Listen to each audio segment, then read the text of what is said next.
All right, so it's 10:35 and we'll get started. Welcome to the last week of classes. I thought that it would be helpful to just give a few reminders. I know that you probably know about some of these things already, probably because I've been going on about them the whole semester. But I'm just going to share my desktop here and just reiterate the calendar, which you can find under academics. So we're in this week of the last week of classes. Some of you already, if you had Saturday and Sunday classes, you already had your last class with those professors. Just a reminder that this Thursday is the last day to withdraw from any course. So if for some reason you decide that you would rather take the W in the class as opposed to doing the final exam and then opting for credit or no credit, or just trying to see how it goes, Thursday by midnight, that would be the end of it. So if you do plan to, or if you're still in the valley of indecision about withdrawing from any of your classes, please make sure that you don't let the thing go too far, because after Thursday you won't be able to to withdraw with a W. You would have to go through and either, I guess, take the final, not take the final, whatever you want. If you're not doing well in the class, remember you can't just expect to get an incomplete in a class unless you are actually passing the class and you also have proper attendance, depending on how the professor's taking attendance. So I'm saying this to say that, for our class, you can talk to me. I don't know that I don't expect that many people would necessarily be withdrawing, but this is important information in general. Remember last week I said you want to make sure that you're speaking to your other professors. If you, for some reason, have no idea where you stand in a class or something, please ask them. With us, you can see on Wiley what's happening, but I will also, by Wednesday, when we meet, you would have, even if I have to stay up all night or whatever, I'm trying to just make sure that everybody would have their grades to date, so that by Wednesday you would know, where you stand in this class. And if for some reason you feel like you don't want to continue, then you still have time to think about it. And then if you do stay in class, and you plan, to take finals and stuff, reading day is Friday, June the 5th. So if you have a Friday class, unless your professor told you otherwise, you should not be expecting to, meet if the class meets synchronously online. And then from Saturday, June the 6th, obviously, depending on when your grades are actually released, from Saturday, June the 6th until Tuesday, July the 16th is when the window is open to apply for this credit or no credit business. So basically, I don't know that a lot of grades would necessarily already be available by Saturday for us. Our window for, and I'll talk about the final exam here in a minute, our window for the final exam is only closing on June the 10th. So you could expect that I would probably only have grades submitted by the 12th or so, because I need some time to just gather everything. So maybe for your other classes it will be sooner. The last day for anybody to submit grades is June the 15th. So some of your classes may only submit grades at that point. You can find them on CUNY First or on Blackboard or whatever, depending on what your professor's doing. We have to submit in CUNY First, so your grades would be in CUNY First anyway. And if you feel at that point, when you see the grade, that you want to go for the credit or no credit option, there's actually a process around it. The process is still not completely clear to me, because I think it's not completely clear within CUNY yet. All I know is that you would look on your My LaGuardia page and you see that there's someone who has been assigned as your advisor for the semester. You would contact that person and tell them that you want to opt for the credit or no credit option, and then they will help you to fill out the necessary paperwork and so on. And remember, for credit, no credit, it's basically, if you have a letter grade that is above an F, you can change it to credit, meaning you get credit for completing the class, but the letter grade is not going to impact your GPA. So obviously, if you get a good grade that you are comfortable with, you don't have to do anything. This is for people who end up doing, I guess you would say, worse in the class than they expected to. So because of the strange semester that we've been in and the pandemic and so on, CUNY is trying to give students an option to still complete their classes and move towards graduation, but not have, I guess, quote unquote, bad grades impact their GPA. These classes, if you take credit for a class, it's only going to transfer within CUNY.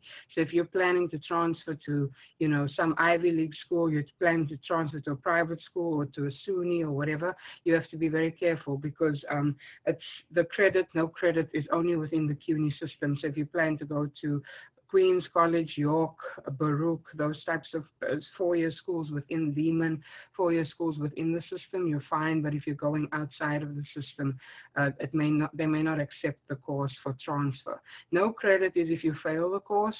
I would think that would be the only reasonable time that you would take no credit, meaning that you're saying, I'm gonna take this class over, but I don't want the F on my transcript, so I'm going to say no credit, and then I'm going to do it again at some future point. Any questions on this? I know I've spoken about this a few times, but I'm not sure what type of messaging you guys are receiving in your email, and if it's clarified enough as to what exactly this means.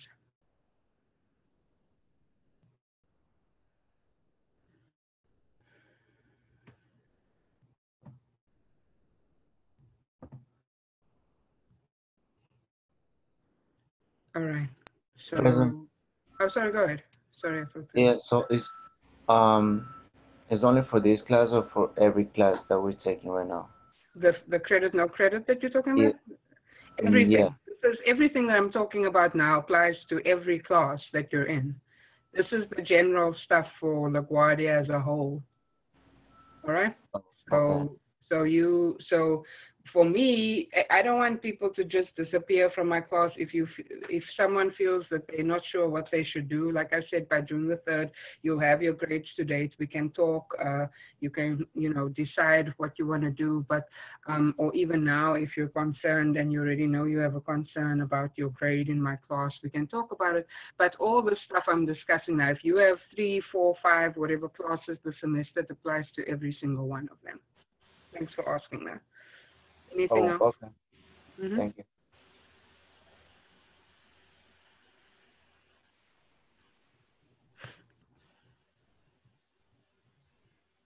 Are we good, guys? Sounds like no more questions, right? Okay. Professor, I have a question. Okay, go ahead.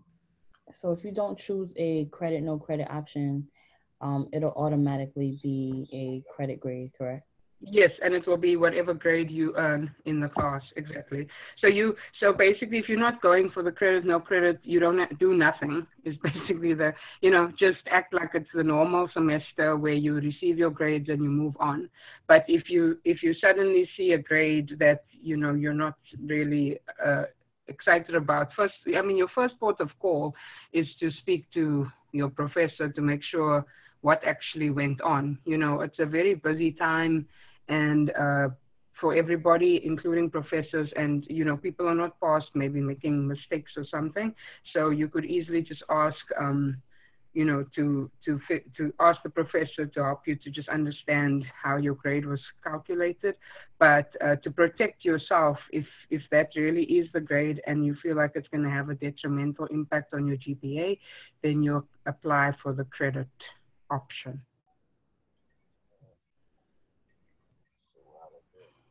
All right. Oh, all right. So if you don't do anything, it's just a grade.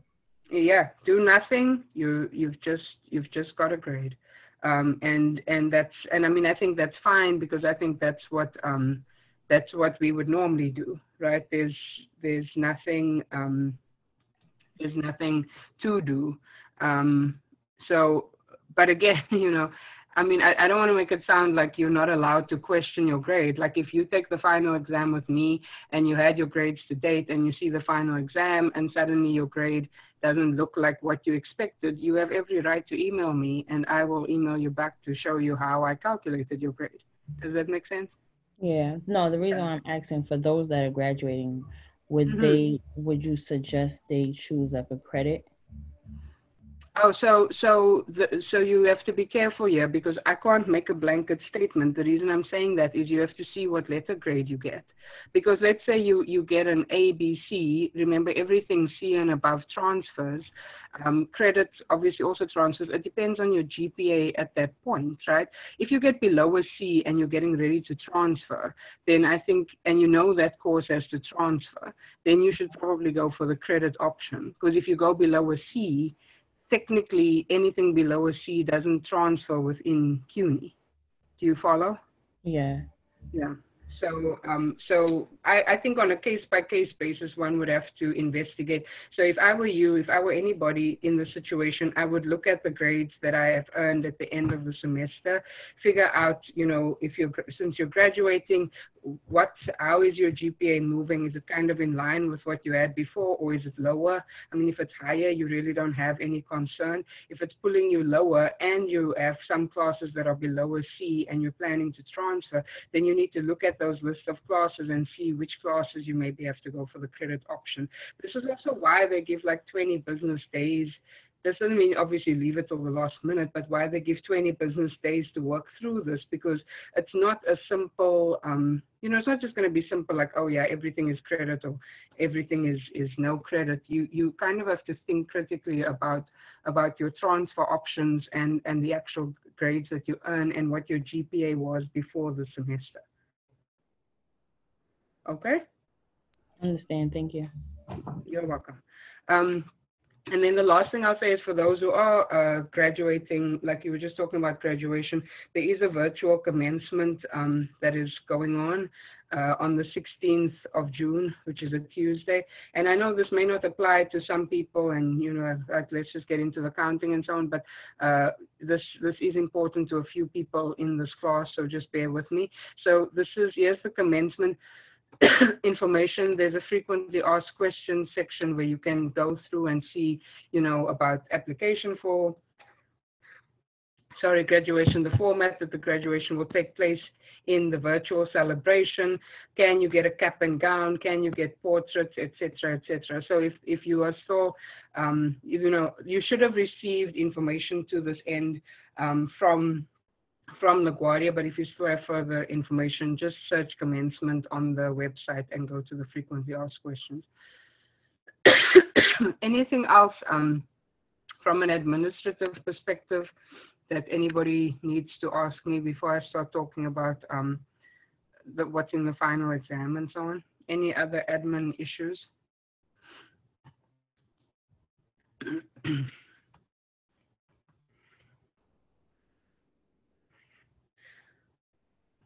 Okay, so the last thing I'll just say is we received, and I don't know if you also received this, but we received what is not definitive information, but certainly some information towards what's happening in the fall for those of you who are continuing in the fall.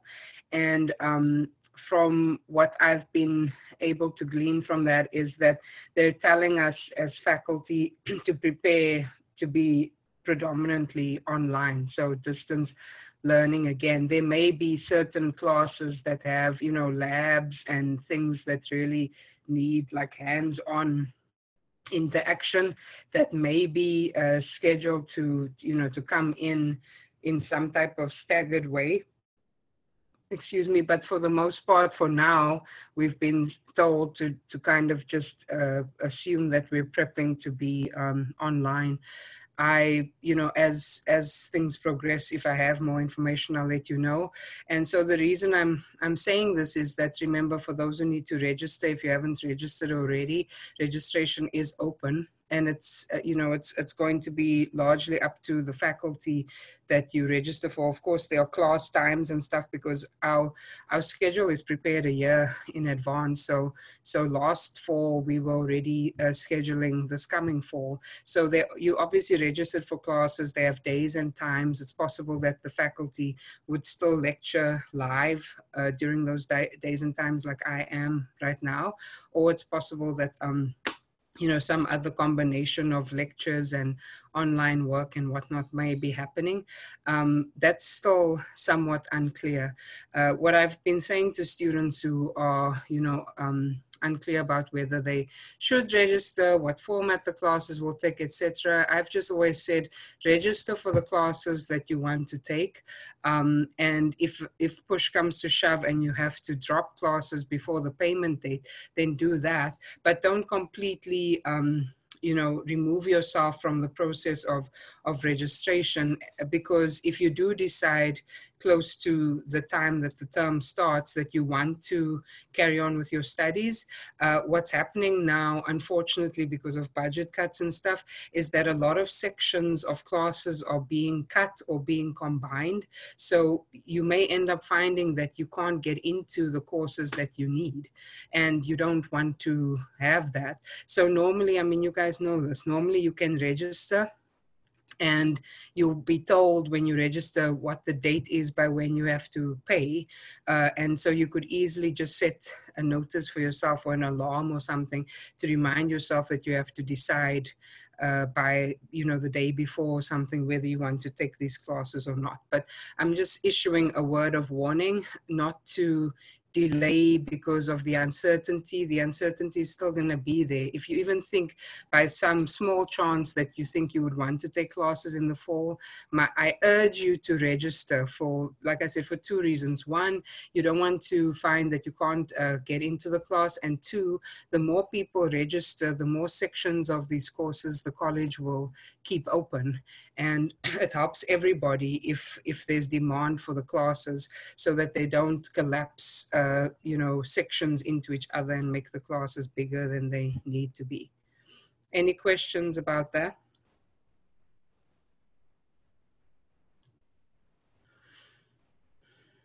All right. And if anybody is confused or needs help with classes related to the business department, so if you think you have to register for something, but there's a prerequisite or you don't know how to register for something, please feel free to email me. I'm in constant contact with our admins and can easily help you to be able to get registered.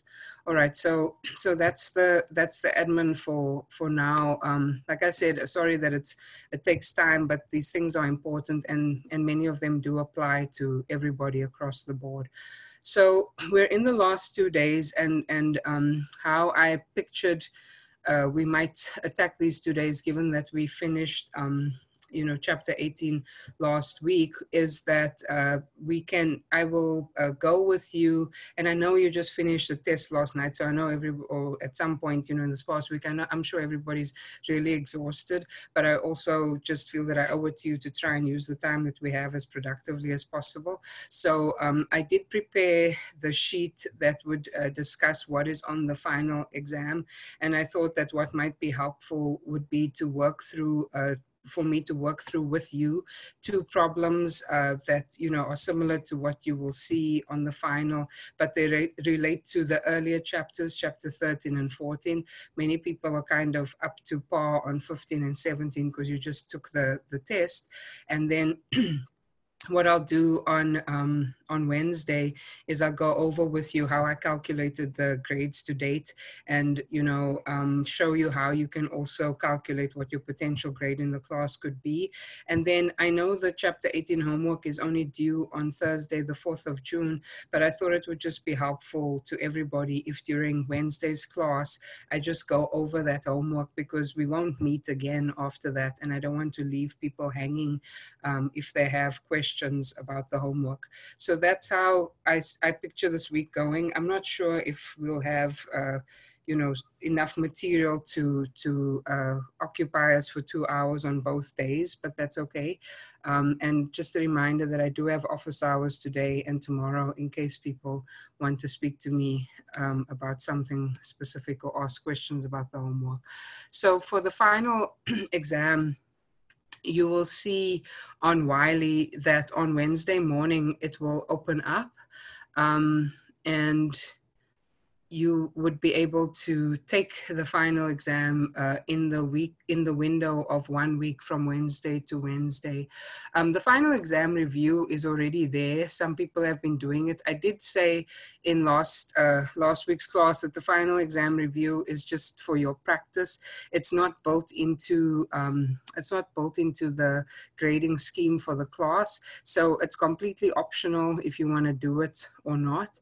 But the final exam obviously is not optional. So the final exam counts 35% of your grade. So that's a big chunk of your grade that is attached to that. And the reason it's so high is because it covers material from multiple chapters. And I don't want you guys to have to do all that studying, you know, for a very small percentage of your grade. Furthermore, remember that if you do better on the final than on your lowest test grade, I will also drop the lowest test grade. So, you know, there's also a benefit to that.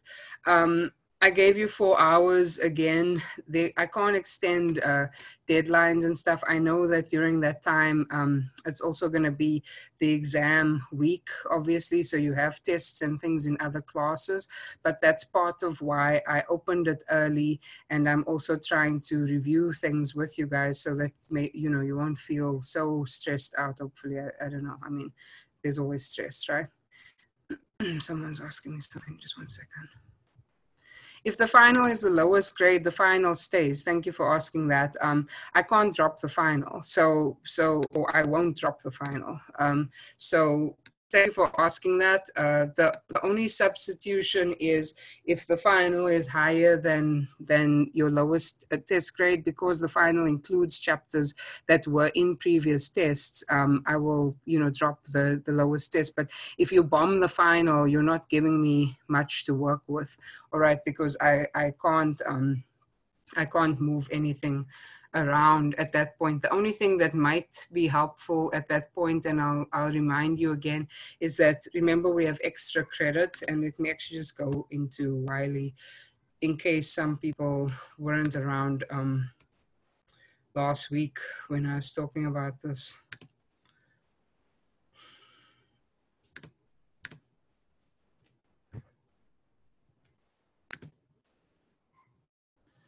So if you look in Wiley, I'm just going to go through my view. I know that you have a slightly different view, but you should be seeing something that's called Extra Credit Spring 20. It's been open since last week, Tuesday, and it also closes on the 10th of June. And basically, excuse me. Basically, it's 3 questions, right? So it's not crazy amounts of work. It's the first question is almost similar or the same thing as what you're going to get as the first question on the final exam. Then you've got a bonds question from chapter 15, and then you've got a cash flows question. This is for 10 points total with unlimited attempts. So, hopefully something that can save you if your final goes completely sideways, is that those 10 points would still be added onto the grade. Remember that these tests are, in essence, with materials, meaning not necessarily open book where you shouldn't study and you just look for the answers everywhere. But I mean, I expect that people are studying, but that you also are using maybe some of the materials to support you. So, other than, people's lives being very busy and I guess a time management issue, there isn't a ton of reason, if you get the explanations that you need and you study, for people to completely bomb out.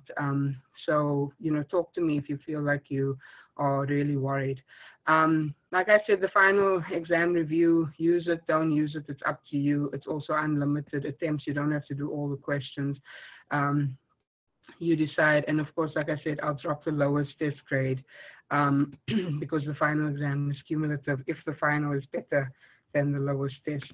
And this has already been said, when it's available, I can't extend the deadline, so please don't wait until the 10th to do the test. And then I've had a few people in this time who, I guess due to issues in their cache over their browser, that when they go into Wiley to sometimes to do a test or a quiz, they get thrown out with the system saying that they've already logged into Wiley. Things like that do happen. This is why I'm saying don't wait until the night of the due date to try and start it, because sometimes, the system acts up.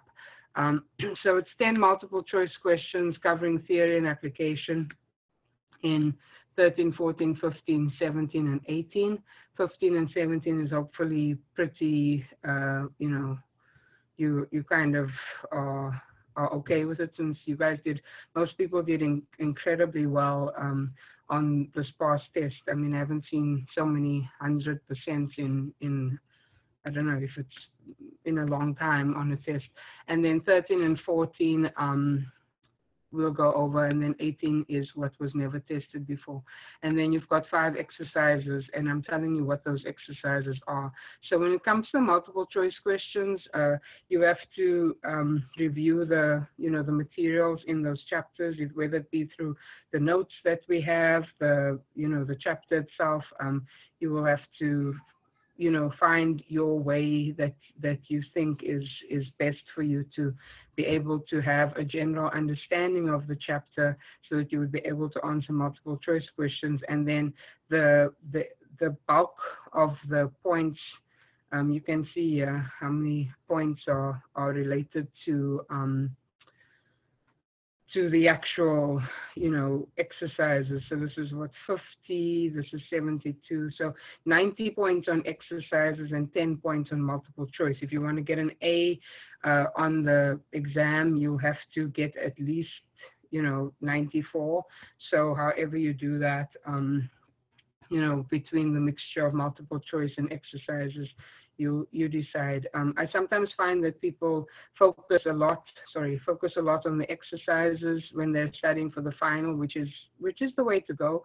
But please don't forget that there are also topics that are in these chapters that are not covered by the exercises. So for exercise 1, you've got journal entries for common stock issuance for cash and no cash, preferred stock issuance for cash and non-cash assets, right? So like land and things like that.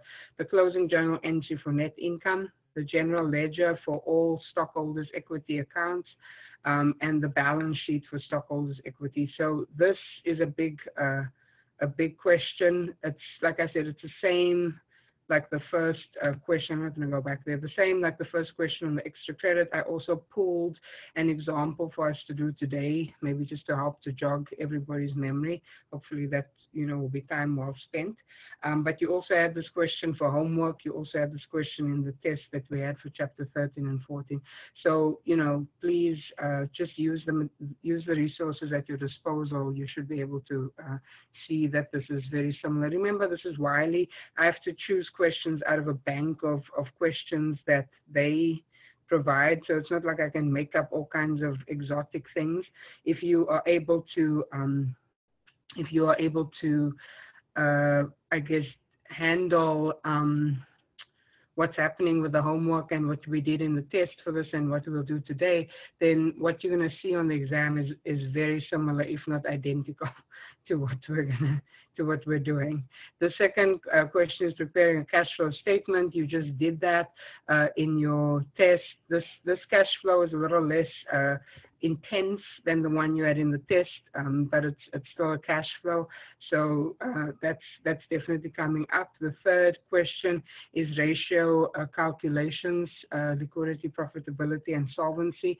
I went light on any type of essay thing. I can't remember if I think I may not even have put in the essay part or question. I couldn't find a question that had good practice of calculations plus an essay without it being completely ridiculously long. So when I go over the homework for chapter 18 on Wednesday, I'll go over all the essay stuff, but I don't want people to panic. So I'm just going to say it, at the front end, that there isn't a lot of essay action for chapter 18. It's predominantly calculations, and which is not my preferred approach. But again, I'm limited to the types of questions I can pull out of Wiley. If we were in class, I would have set a question that also had you explaining your answers to me. Please remember that it's up to you to have a formula sheet or the handout that I gave you, whatever available, so that you actually have the formulas for the ratio calculations. Otherwise, we'll have to be scrambling during the exam to try and find that. I also just want to say that you don't assume that because you have a formula that you will be able to do the calculation. You have to practice, okay? Because remember, Wiley is very fickle.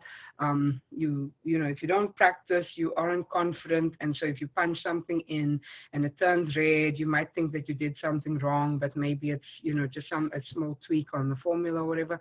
So please practice. Dividends, I decided to give us all a break and didn't put in an exercise on stock dividends. I also didn't put in an exercise on treasury stock.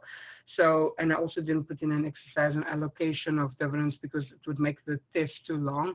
So this is just a straight cash dividend journal entry, which is the second example that I pulled for today's class that we could work through together. So for chapter 14, this again, I want to reiterate, this doesn't mean that the only thing you study in chapter 14 is cash dividends, because remember, there's also the multiple choice that you have to handle. But for the sake of exercises, this is the only type of exercise that you will have. And then exercise 5 in the exam will be your classic bonds. People are really good with this bond stuff, so hopefully it will be easy points. Issuing bonds at par, discount at premium, bonds redemption at maturity, bonds redemption before maturity with a gain or a loss. And so just various journal entries. As I said, it's timed. I put it still for 4 hours just in case people's internet starts acting up. My internet has been acting up this weekend, so I know what it's like when things are really slow. It's the same as before. You have 4 attempts at each question. After the 3rd attempt, you'll have access to account names. Maximum points starts dropping. After the 4th attempt, your maximum points drop again. So study before the test so that you don't make silly mistakes and then lose attempts and then end up getting a lower score than you would have hoped for. Also, the thing with accounting exams is that they are going to be long if they involve exercises. So, don't just spend the time trying to look for the answers and guessing and so on, because you will lose time. So try to I guess, focus on if there are areas of the work that you're struggling with, that you actually deal with those right first as you study. And I know it's nice to, when you start studying, to just study things that you're very confident in because you kind of feel good about it. But if you know that that journal entries chapter 13 is a problem for you, then that's where you need to start. Okay, so questions there. It was a big mouthful.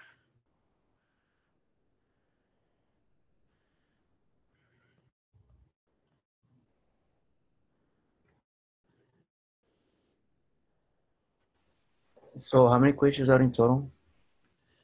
5 exercises, 10 multiple choice. So, I don't know if you'd call that 15 questions. I wouldn't, because the multiple choice is so much faster, right? And the exercises. So it's 10 multiple choice for 10 points, 5 exercises for a total of 90 points. Okay. Anything else, folks?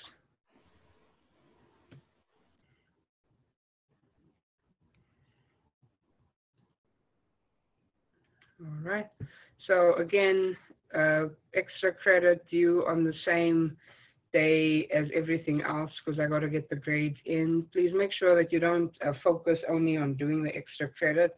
The extra credit is only 10 points, right? The final exam is 35% of your grade. So you should be spending the bulk of your time over here. And the final exam review, like I said, is just I've thrown together some examples that people would benefit from going through before attacking the final exam, just to make sure that they actually know what they're doing. So, you decide how you spend your time. That's entirely up to you. But the points are lying in the final exam and in the extra credit, which again, extra credit is optional. All right, so on the Zoom call materials for today, I just pasted basically the same information that's on Blackboard is here as well. And then I put these practice questions. Sorry, I wrote P here. It should be exercise 14-1B. So this is a problem 13-4B. And like I said, what I thought might be helpful, and I know this is like a drastic a change from, I'm sure everybody's mind has been on 15 and 17 because of the test, but I'm trying to just bring us back to chapter 13 so that we could have, some reviewing. And so what I'd ask is that you go to Blackboard. I'm going to give you guys 5 minutes here. Go to Blackboard, go on and download, these 2 PDFs. And then at about 11:16, I'll start with the chapter 13 problem, and I'll just work it through with you guys on the screen here. Okay. Resume recording. So I hope that everybody's been able to find the work. Is there anybody who hasn't been able to find the questions for some reason?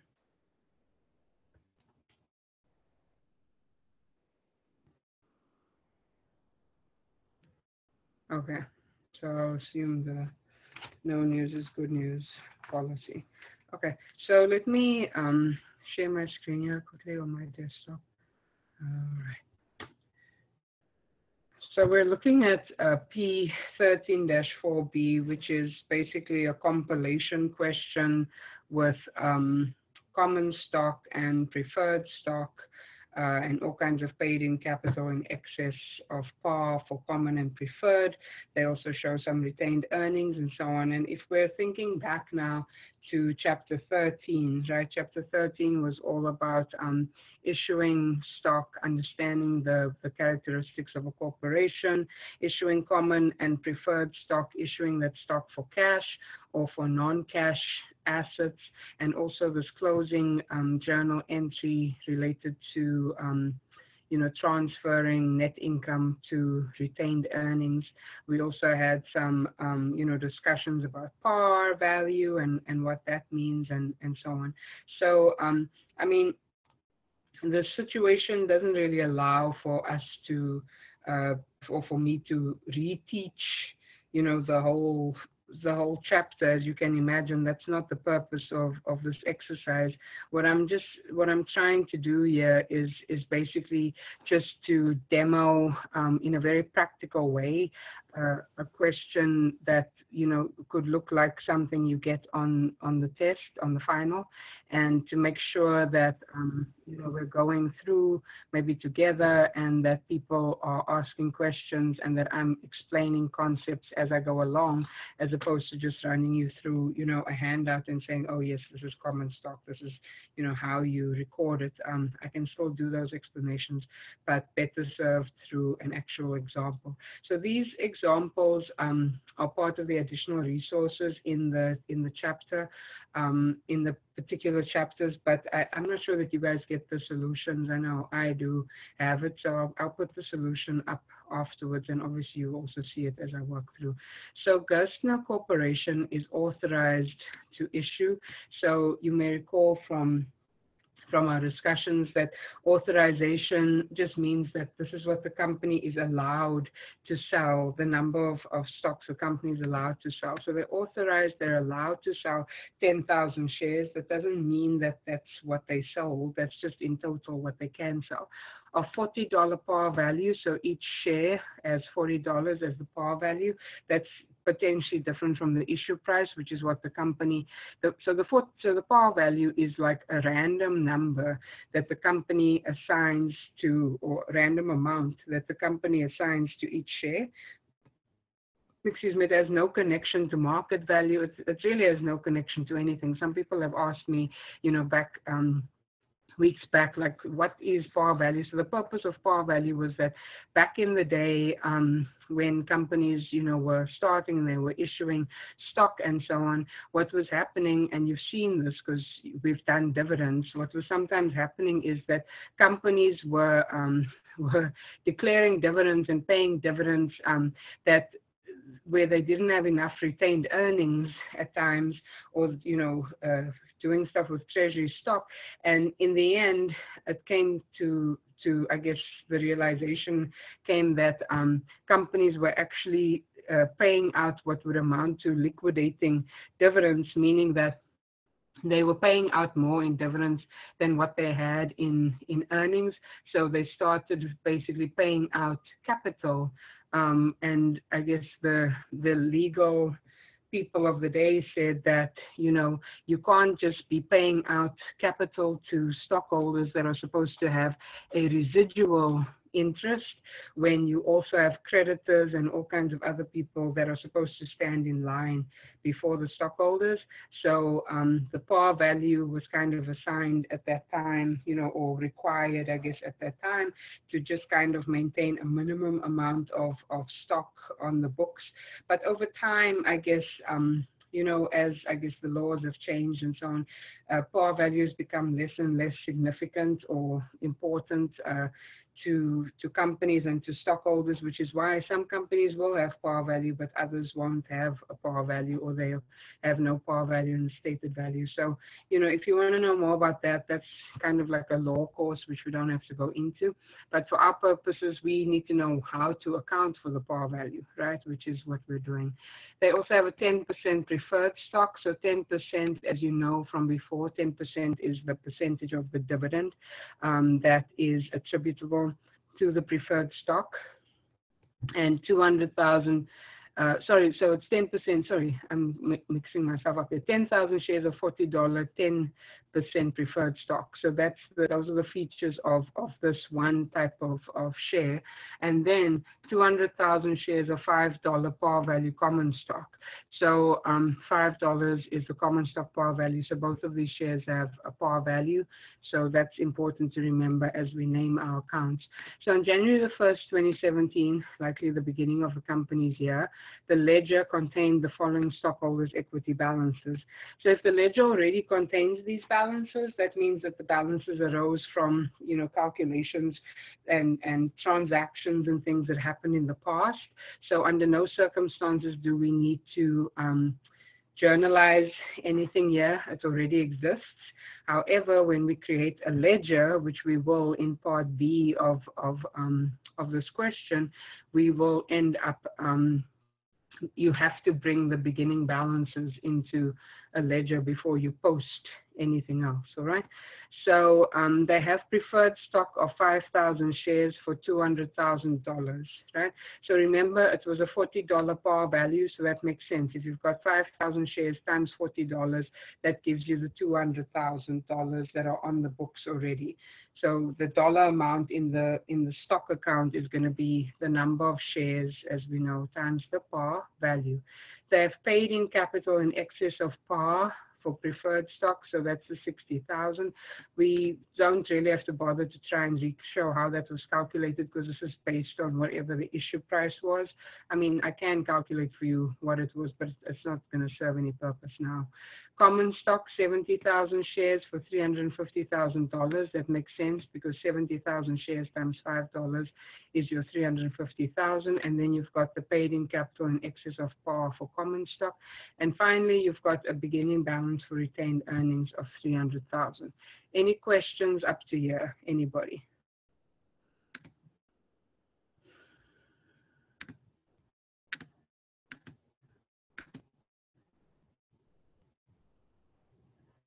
Okay, someone was going to add Wi-Fi. If you're having computer problems today, don't worry, the lecture's being recorded, and also I can commiserate because I've been having computer problems. I mean, not computer, Wi-Fi problems all weekend, so I'm not sure what's going on. During 2017, the following transactions occurred. February the 1st, they issued 1,000 shares of preferred stock for land, having a fair value of 65,000. So remember now, this is an issuing stock for a non-cash asset. When you do that, the rule states that you record the transaction at either the fair value of what is given, in this case it's preferred stock, or what is received, so the land, whichever is easiest to determine.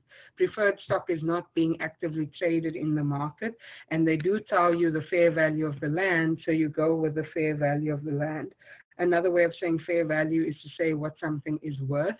Right, so the question could also say for land worth 65,000, and if you recall, you may not, and that's fine. But on some of the examples we had in this chapter, it said something like the land is worth 65,000, but it's been advertised for 80,000. Anything that's being advertised, don't go with that amount, because I can advertise a piece of land for $1 million. It doesn't mean that that's what it's worth, right? So you're always looking at fair value. So get if you don't have it already, get a piece of paper or whatever out and follow along with me as I try to do this example. I hope that this is helpful. It might be a little bit jarring because it's from so long ago, but I hope that it's going to be helpful in terms of just giving you the kickstart for studying for the final. So we issued 1,000 shares of preferred stock. We know that the preferred stock number is going to be the number of shares times the par value, but first we have to debit land, right? Because the asset land is what we are going to have on our books now. So it was 65,000. Debit, this is very far away. Let me bring it at least one closer. So land debit 65,000 because that's what it's worth. Now we want to do the preferred stock, 1,000 times 40. Remember, it's the number of shares times the par value. So it's 1,000 shares times $40.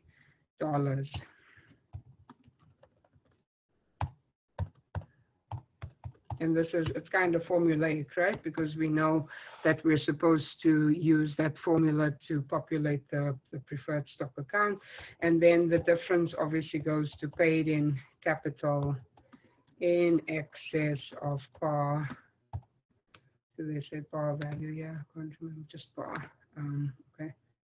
Preferred stock. And I'll make some space here. So how do we get that number? We plug it, right? Because we don't have an issue price to subtract from the par value. So we just say, oh, well, debits and credits need to balance. 65,000 on the debit side. We only have 40,000 on the credit side. So it must then mean that the paid in capital in excess is 25,000, right? So it's 65,000 minus the 40,000. Questions, anybody? This was February the 1st.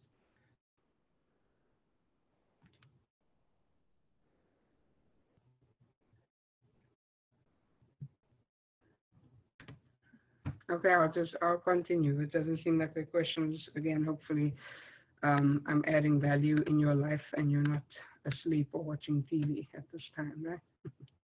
So for March the 1st, issued 2,000 shares of preferred stock for cash at $60 per share. So yeah, there's an actual issuance for cash. It's 2,000 shares at $60 per share. So we're going to go, sorry, I should have marked the first. We're going to go with cash, right? And it's the number of shares times the issue price, right? That's how we calculate cash. So it's going to be 2,000 times 60.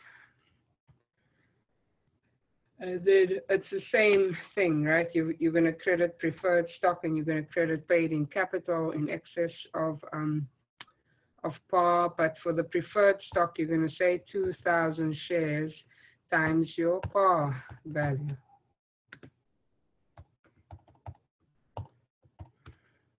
And then again, you can just plug the paid in capital in excess of par value, or you will say that it's 60 minus 40 times 2,000 shares, right? Either way is fine.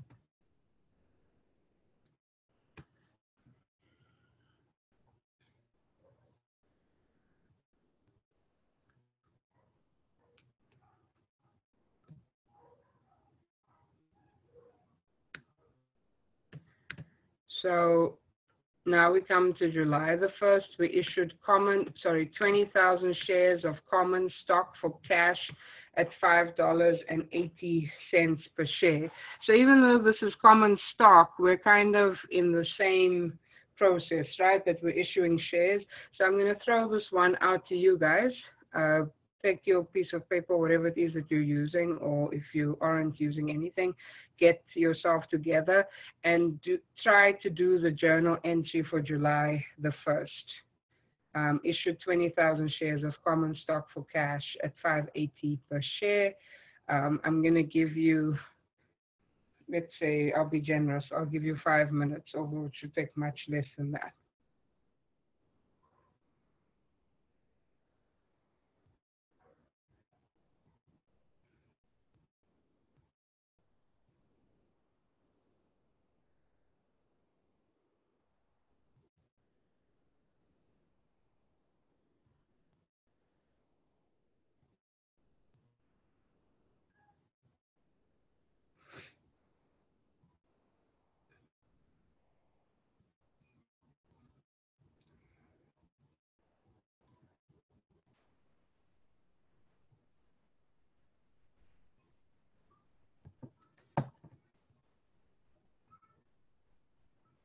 Sure, you've been twiddling your thumbs for a few minutes because you're done. So who wants to walk us through what I need to do for this, this journal entry with the common stock?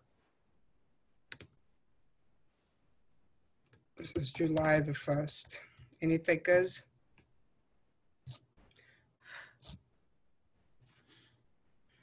Cash for 116,000. Cash, so I'm gonna say it's 20,000 shares times $5.80, 116,000, correct. Next. Common stock. Common stock, we're gonna say 20,000, thank you, times 5. 5.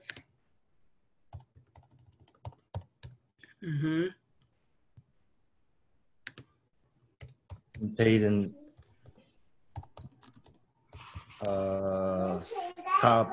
it's not stated, no, common stock. Yeah, common stock. For the remaining. So you can just subtract, or you can do the whole long thing that says, sorry, 580 minus 5 times 20,000. Oops, 20,000. All right, thank you. So it's basically, if you look at these two things, right, it's so similar. It's just the name of the account for which type of stock it is that's different, but you still keep the rules. Cash is the number of shares times the issue price. The stock account is the number of shares times the par value, or the if it's a stated value. And then you've got the paid in capital, which picks up the difference. Thank you.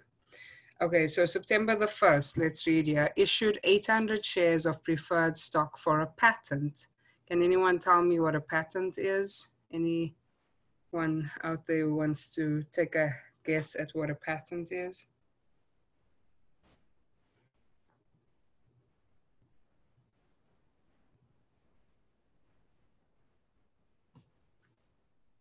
No dice. Okay. So if you invent something and you want to make sure that the invention is attributable to you and that other people can't basically steal your invention, then you will go down, I think, to downtown Manhattan somewhere, I think it is, and you will take out a patent, and that patent you will have to explain why this is actually new, technology. It's not something that existed before, what it is, etc., and patent it to yourself, so that anybody who wants to use this invention will then have to pay you. And of course, if you're using it yourself, you don't have to pay. So patent is an intangible asset, right? It's an asset, but it doesn't have any form other than a piece of paper that, the patent is written on, but it does have value more than the patent itself, right? It has a lot of value because of the future revenue that you can earn from using the patent. So you may remember patents from accounting one when you were doing assets. They're part of intangible assets along with other things like copyrights and goodwill and so on. So it says that the asking price of the patent, excuse me, was 60,000. Asking price means it's almost like what I was saying with the ad, right? If someone's giving an asking price, it just means that that's what they'd like to receive. That doesn't mean that that's what the thing is actually worth. So remember the rule here: when stock is issued for non-cash assets, the transaction is recorded at the fair value of either what is given up, so in this case preferred stock, or what is received, a patent. So we're already kind of saying that the fair value of the patent is not known, because 60,000 as the asking price is not the fair value. And then the market price for the preferred stock is $65. So there we have market price is the same as fair value. So there we have a proper valuation. So we can use the $65 with 800 shares to come up with an amount at which to record this transaction. And yeah, they answer any lingering questions or doubts that may have been in your mind at the end of the sentence by actually saying that the fair value of the patent is indeterminable, which means you cannot use the 60,000 for the patent, because that's not the fair value. That's just the ad in the paper or whatever. So $65 per share for the preferred stock is what we are going to use to record this transaction. Any questions before I show you the journal entry?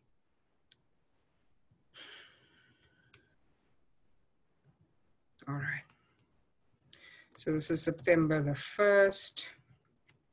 So we're going to debit the patent. And I know it feels weird because you're saying, okay, you're debiting the patent, but you're debiting it with the number of shares times the fair value, right, of the shares. But that's what the rule states, right, that the transaction is recorded at either the fair value of the shares or the fair value of the asset that you are receiving. But since you don't have a fair value of the asset, you'll have to use the fair value of the shares. So the patent will be $52,000 as opposed to the $60,000 that was the asking price. Any questions on that?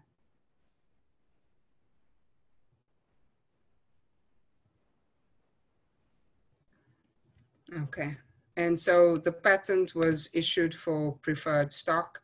So we know that that's a $40 par. So we're gonna do preferred stock again. I'm being lazy here and doing that. Preferred stock is going to be, again, the number of shares. So it's 800 shares, 800 shares, and you're multiplying it by the par value, not by the market price. So 800 shares times the par value, 32,000. And then you've got paid in capital in excess. You're just going to have to take the difference, right? Because you don't have an issue price. Well, I mean, I guess let me do it the long way. because we do have 65, pardon me. So it's 65 minus 40 times 800 shares is another way to get there, but it's always just easiest to plug the number because you know that your journal entry is balancing.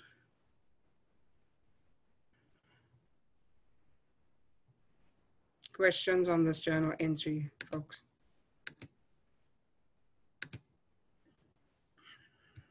All right. December the 1st, issued 10,000 shares of common stock for cash at $6 per share. There should be old hat now. I'll give you 2 to 3 minutes, let's say 3 minutes to make this journal entry quickly on your own. 10,000 shares of common stock for cash at $6 per share.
All right, so let's go through it. 10,000 shares of common stock, December the 1st, right? So it's cash, 10,000 times 6 is your 60,000. We're gonna do, I know this calculation is not applicable here, so 10,000. We're gonna do common stock, 10,000 times 5 is 50,000. And then the paid in is the 10,000 difference, right? Which is obviously also 6 minus 5 times 10,000. All right. And then the last piece is this net income was for the year was 210,000. Sometimes people get stuck on this and like, what am I supposed to be doing here? Remember, this is the closing journal entry to move the net income to retained earnings. No dividends were declared. So, you know, they're just trying to say you don't have to make dividend journal entries. And obviously in chapter 13, we weren't doing that anyway. So December the 31st, closing journal entry, for net income. You're going to debit income summary. Hopefully this sounds vaguely familiar. 210,000, the entire net income number, and you credit retained earnings. Remember, retained earnings is a capital account. It's increasing, net income increases retained earnings. Any questions on any of these journal entries before we get into posting to the ledger?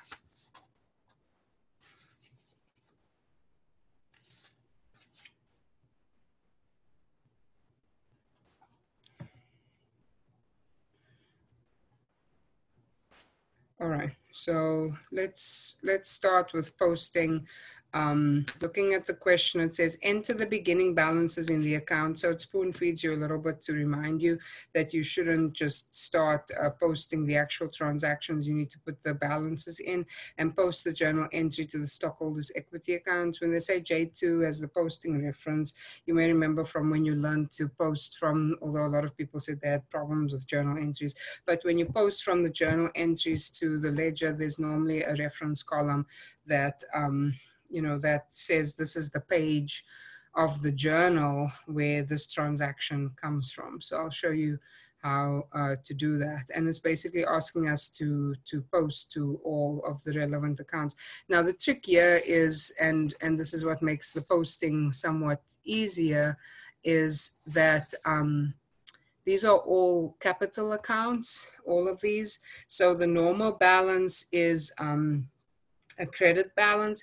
And if you look at the journal entries, every transaction that has been journalized involves a credit to, one of these accounts as well. So your entire journal entry, or all of your journal entries, are basically just going to be credits, right, to the account. So hopefully that helps to make things a little bit easier from year onwards. So we're going to do the 3-column ledger, which is 3 columns because it has debit, credit, balance. So to do that, you have to have a date column. You have to have a column for explanation. And so I'm going to mess up my formatting a little bit, but that's fine.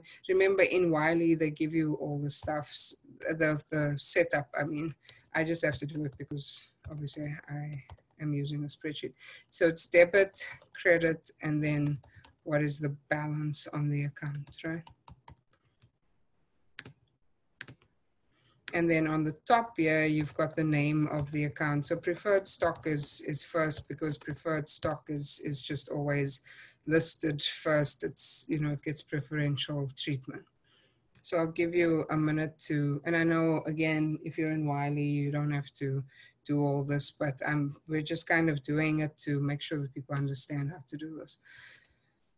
So the date, January the 1st, will have the balance, and I'm taking the balance straight out of the question over here. It's 200,000, right?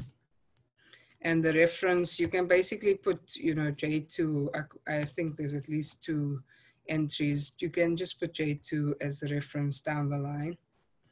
This explanation column is barely used. You'll use it when you have a balance. You might use it if there's, I want to see if they even do that.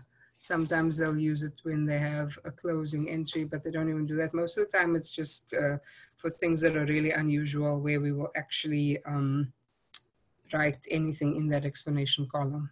So if you go back up, you see that wherever preferred stock is listed, that's what we're going to use for our ledger. So you've got preferred stock, this 40,000 credit, then you've got the 80,000, and then you've got the 32,000, right?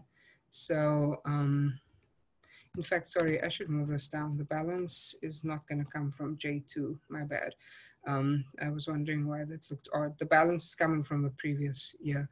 So February the 1st, you've got a credit of 40,000. So your balance goes up, right? Because the credit is the plus side. So the balance goes up to 240,000.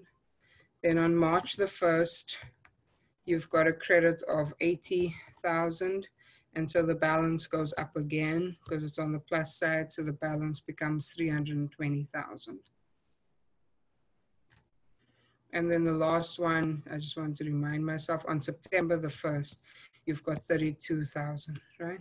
So this is going to be September the 1st, 32,000. And so you're going to add to get to 352,000. And that is the ending balance on preferred stock.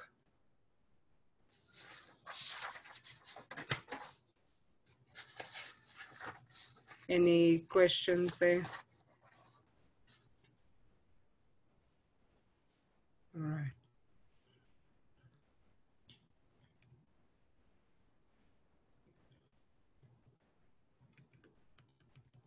So I'll just copy this over and we can do common stock. And remember, everything is basically just going by the credit side. We just have to remember to put the balance in. So the balance for common stock is 350,000. So January the 1st, balance. Anybody can stop me and tell me if I'm going too fast, okay? I'm not hearing any dissent, so I'll just continue.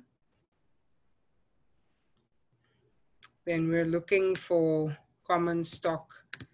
In the answers here, you've got July the 1st, right, for the 100,000 on July the 1st. So that's where we'll go next. Sorry.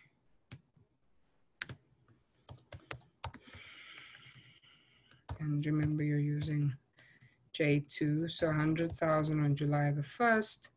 And so it's the same idea because it's on the credit side, you add it together, so the balance becomes 450,000.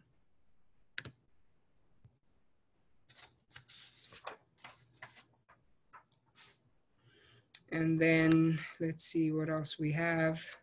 So we picked up July the 1st. We need to pick up December the 1st, right? The 50,000. So December the 1st, J2 again, 50,000, and you end on 500,000. So see, it becomes fairly monotonous because basically there's no major action here. Every transaction that you're bringing in is just going on to the credit side. The balance is on the credit side. So it's all, you know, just adding up. There's almost no thinking involved. All right, so paid in capital in excess of par for preferred stock is the next thing that we're looking for. So paid in capital in excess of par for preferred stock.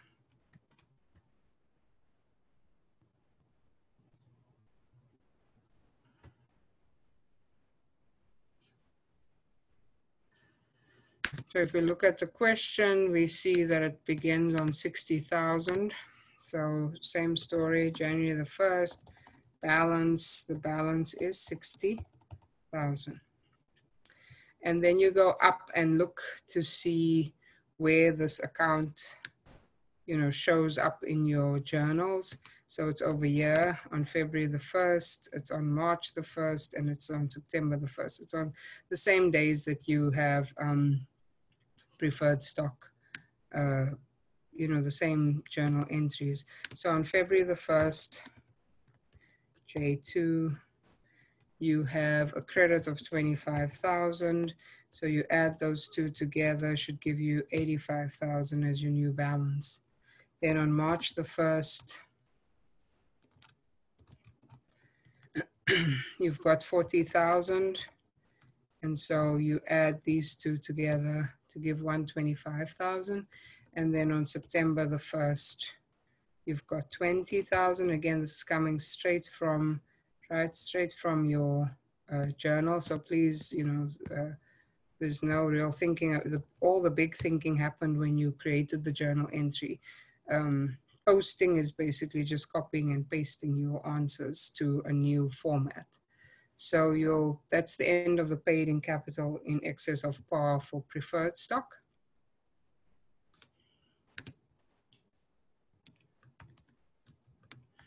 And so I'll do the same for common stock.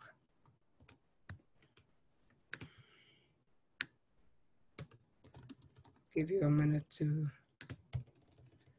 catch up to me for those who are writing out the answers.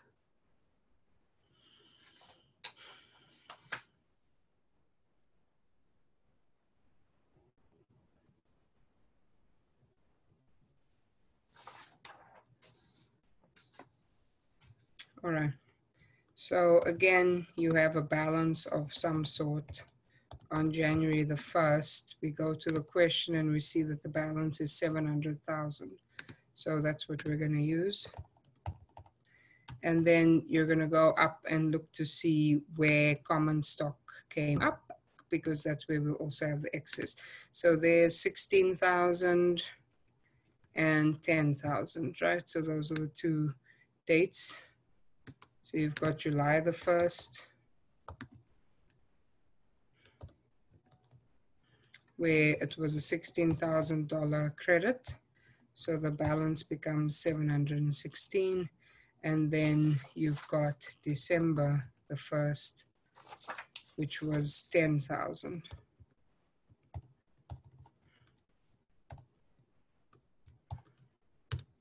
So 726,000 is the ending balance. So I keep saying about this is the ending balance because I know in part C of this question, we're going to do a balance sheet.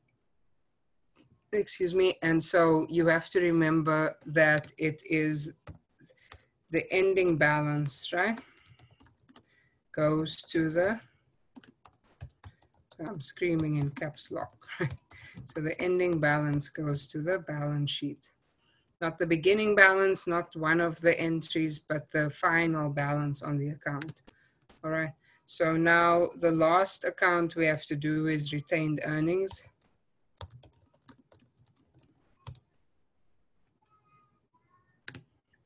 Retained earnings beginning balance is 300,000.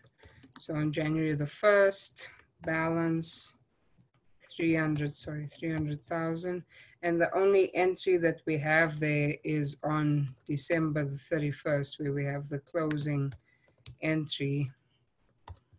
And that's going to be a credit of 210,000. And so those two get added together for a new balance on retained earnings of 510,000. And since there are no dividends, we don't have to decrease retained earnings by anything. Any questions on the ledger?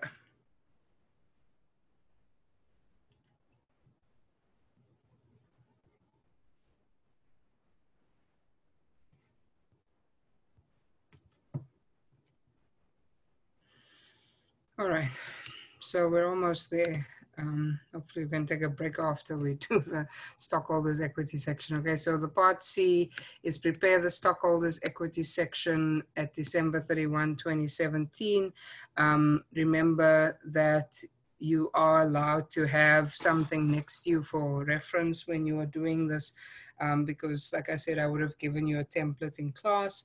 Also, you know, in Wiley, they don't have all they don't give you space to show all the features of the stock. So you just put, you know, preferred stock. You're not putting 10% and the par value and blah, blah, blah. So I'm going to just prepare it the way you would be expected to prepare it on Wiley, as opposed to putting in all these extra things that I know you're not going to need. So, so this is going to be part C. Right. So it's Gerstner Corporation, right? So it's a balance sheet at December 31, 2017. And you're starting with stockholders equity. Even though it's part of liabilities and stockholders equity, we just go with stockholders equity. So the first heading, remember there's all these headings and subheadings. The first heading is paid in capital, to let people know that this is the capital that came from the outside into the company. And then they divide it up between capital stock and additional paid in capital. Capital stock is, and there's like a slight indent. You don't have to worry about indenting on Wiley. I'm just doing that so you can see the difference. Capital stock is the preferred stock and the common stock, okay? So the first thing always is preferred stock, if there is preferred stock in the company. Sorry, I just wanted to see someone was asking me a question. The person who is having the Wi-Fi troubles, you're coming up as iPhone, which is fine. But if you want to make sure that I got you for attendance, I don't know who it is, because it just says my iPhone. So just let me know in the chat who you are so that I can give you credit for attending the class. Thank you. All right, so preferred stock, now you go up to your ledger. You see there the balance is 352,000. That's the balance that you're going to use over here, right, in the balance sheet. So we do this. So we're going to say 352,000. And then I'll just leave a space just for the sake of not writing on top of each other. Then you've got common stock. Again, I'm not putting in all the features of the stock because I know that Wiley doesn't allow you to do that. Common stock is 500,000, right? 500,000. And then this becomes total capital stock. So you can put your little thing there, and that's going to be 852,000. I know that the balance sheet is normally not a favorite of many people, and a lot of it has to do with the headings and subheadings and all those things. So again, make sure at least on a broad scale, you understand what comes when. You may not remember the exact wording of the name of the thing that you're trying to say, but that's where a template comes in. It's just knowing which balances go where, though. That's important. So now, instead of capital stock, we are now at a new heading, right? So let me do this. Like these things over here are all headings, right? Even stockholders' equity, right, is a heading. Additional paid in capital is also a heading. And then you've got in excess of par. This is for the preferred, right? Preferred, again, is always going to be first in the list. Let me just do this so we have a little bit more space. So for the preferred stock, you go back up again and you see, okay, this is the ending balance, 145,000. So since this is a new number in a new column, it gets a dollar sign, so it's 145,000. And then you have in excess of par for common stock. And we scroll again because you're pulling from here. So this is going to be 726,000. Sorry. And you're trying to now get to, you know, some type of total. So you're going to have total additional paid in capital, and that's going to be those two numbers together, which comes to 871. Right? And then it's total paid in capital, which is going to be this plus this. Right, so this plus this is this. Hopefully these additions make sense, because sometimes also like, what do I add? What don't I add? I'm double counting things that I'm not supposed to be double counting, and then ending up struggling in Wiley because of the fact that, you know, we're maybe just adding things that shouldn't be added together. Now that you've dealt with the paid in capital, we go to the earned capital, which is specifically retained earnings at 510,000. So retained earnings, 510,000. And then at that point, you're not saying total capital and retained earnings, you're just saying total stockholders' equity, because there is no treasury stock, okay? And the question that you guys are getting is doesn't have treasury stock in it either. So you add these two together to get to 223,000 as your final total. Sorry, not 200, what am I saying? 2,233,000. So that's the end. Questions on any part of this balance sheet?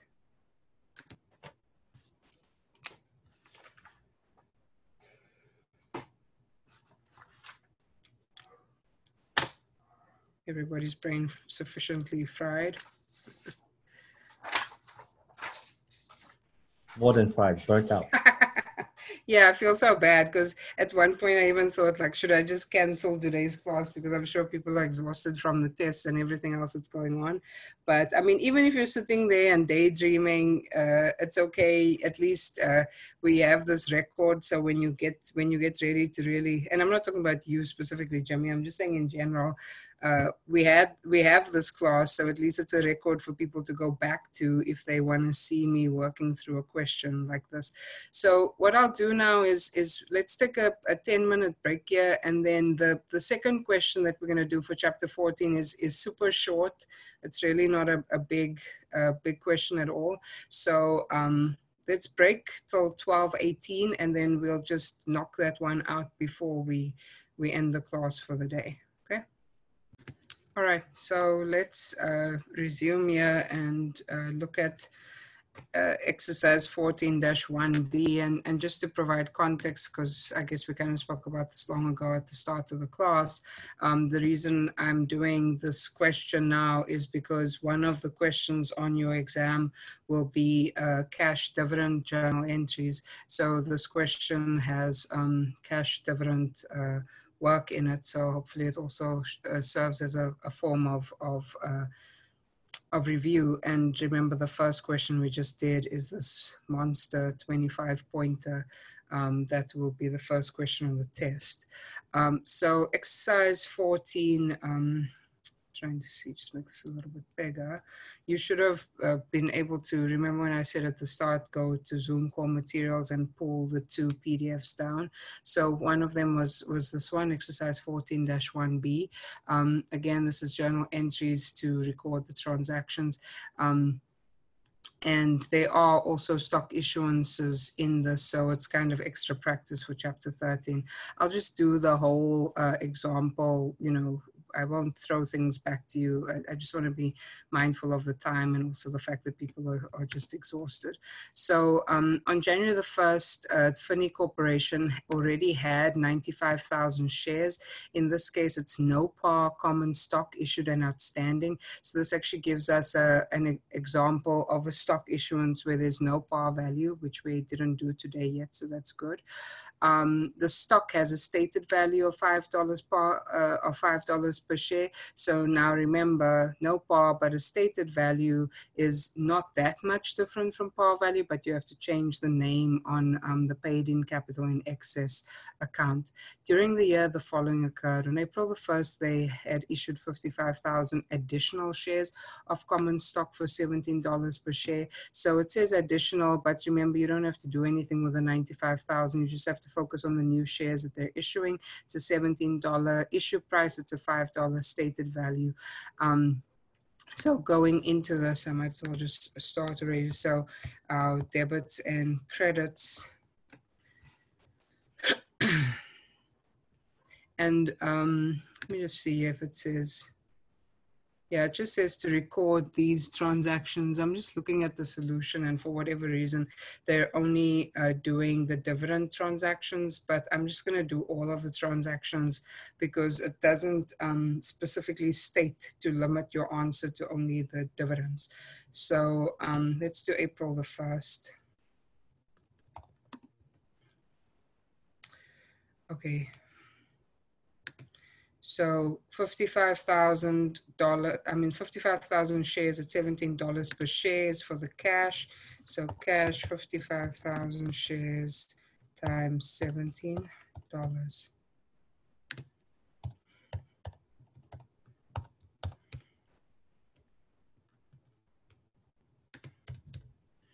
All right. Make this a little bit bigger. All right. So the next piece is obviously now the common stock at $5 as stated. So common stock is going to be the 55,000 times 5.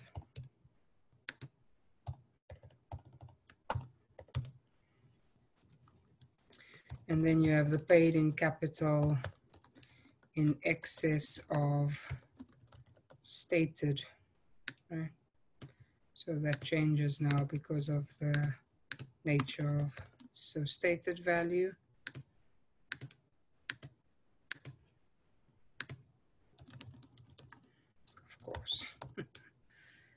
Let me fix this.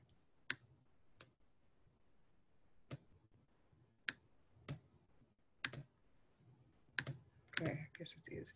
All right, so let's just do this. Hopefully you can still see that. Maybe I don't need this to be so big. Okay, so 935 minus 275, 660,000. And obviously the other way to do, we've been doing this a few times now, is to just say 17 minus 5 times 50,000. It comes out to the same thing. So that's a stock issuance when it's, I'll just bring this back down to 100%, otherwise everything's just too tight. So the stock issuance when you have no par, but a stated value. Any questions on this? Oops. All right.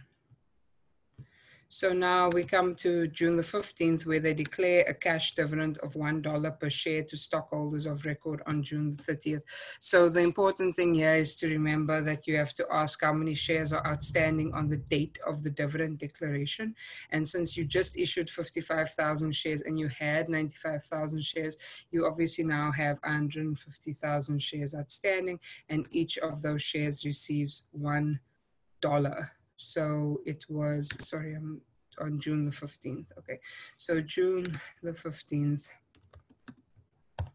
And now you have to remember your journal, how the journal entry runs, right? The name of the account is cash dividends, and it's going to be 150,000 shares times $1 per share. And where's the 150,000 coming from? The 95 that we started with and the 55 additional shares that we issued. The credit goes to dividends payable for the same amount. And that's the declaration date, all right? June the 30th, which is the date of record, right, that they refer to over here. You don't have to do anything. And in Wiley, they don't, want you to have anything saying no entry or whatever, so you just ignore that. July the 10th is the payment date, so obviously on that day you have to make a journal entry. So July the 10th, you get rid of your liability, dividends payable. Remember, dividends payable is a current liability. It's for the same 150,000. And because this is a cash dividend, you just credit cash because you're going to have to pay out cash to these people. All right. And then December the 1st, issued 2,000 additional shares of common stock for $19 per share. Remember what I was saying, the book is not expecting you to make these entries, but I'm doing them so that we're able to just practice again the stock issuance. So 2,000 shares, $19 per share. So cash is the number of shares times the issue price.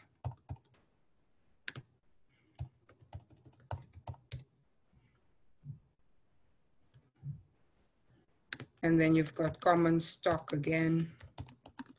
This is going to be the number of shares times the stated value. So 2,000, I mean, I know what this is, but I'll just put the formula in. And then you've got your paid in capital in excess of stated value for the common stock. The difference, right? Or again, you can just use this formula. It's the $19 issue price minus the $5 stated value times 2,000 shares. So at this point now, on December the 15th, they say again, they're going to do a dividend of $1.20 to all the stockholders. So you have to ask yourself how many shares are outstanding. So you started with 95,000, you added 55,000, and then you added another 2,000. So in total, you have 152,000 shares, right, that are outstanding. So in order to do the dividend, you're going to say debit cash dividends, 152,000 shares times $1.20.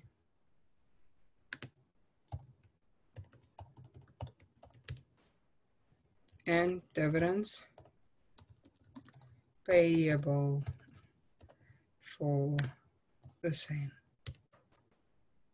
And that's the cash dividend journal entries with two, with two stock issuances thrown in for good measure. Questions on anything? It felt a little bit fast, so just let me know if there's something that I need to go over again.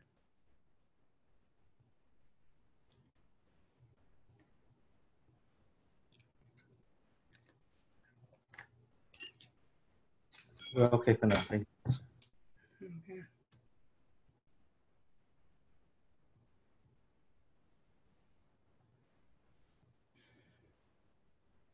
Okay, so there is a B part to this question.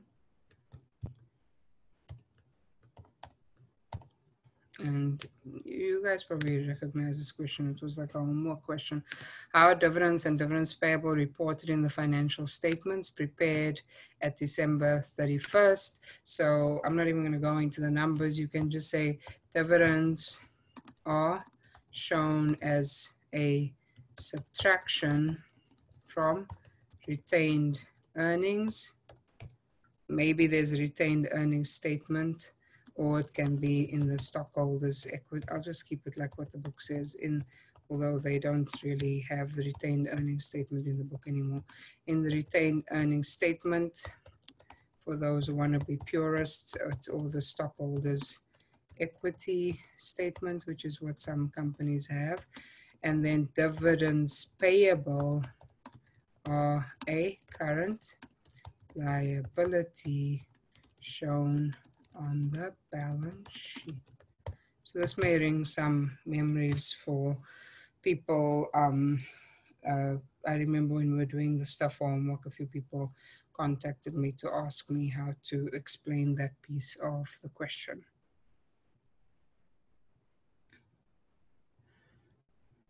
All right, so that's the exercise for cash dividends. The one that you get may not even be as involved, but if you can do this, you should be fine. And then, like I said, the other questions are 15, or the other exercises on the final are 15, 17, and 18. I will go over the homework for 18 next week. Not next week, next meeting. What's going on with me? Next meeting on Wednesday. And if people still have questions around the test that you just completed or anything else, I can go over those. And obviously, like I said, I'll go over how I calculated your grades to date and show you how you might be able to project your grade, if depending on what you think you can do on the final, and any other odds and ends for that day. That's basically what's going to happen on Wednesday. For today, that's it. So, if people still have questions for me, feel free to ask them. Otherwise, you're free to go. And like I said, I have the 1 o'clock office hours if anybody still needs to talk to me about something. All right, so you're dismissed. Last time when I said that some people didn't understand that they could go. Please go if you want to go. And if you want to stay and ask me stuff, you can stay. Otherwise, I'll see you on Wednesday. Bye-bye. Cheers. Bye. Thank you, Professor. Have a nice day. Welcome. Bye-bye.